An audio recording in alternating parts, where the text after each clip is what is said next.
হুম,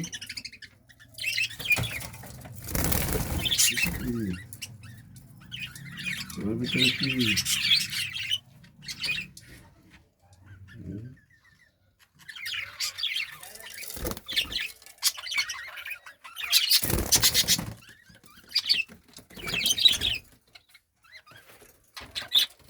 বেকারে তো হয়ে যাবে।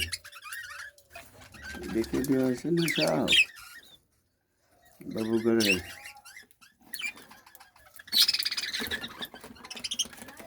শখ ছাড়া, অতিরিক্ত শখ ছাড়া এগুলো কেউ পালতে হয় না।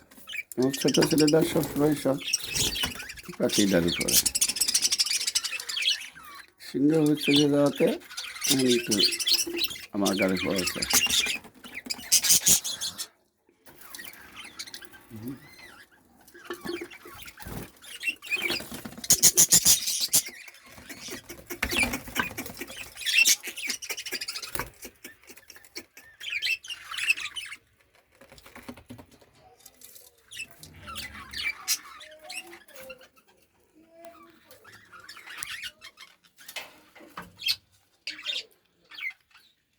পাখি এটা মনের শখ, এই আর কি। দেখার শখ। কতজন অনলাইনে ফোন করে বলতেছে বিক্রি করবা নাকি, বিক্রি করলে আমরা আসি। কিন্তু আমার ছোটো ছেলে মানা করেছে, তো আসে পাখি যেটা খামার করবে ওইগুলো বিক্রি করা যাবে না, বাড়তি থাক।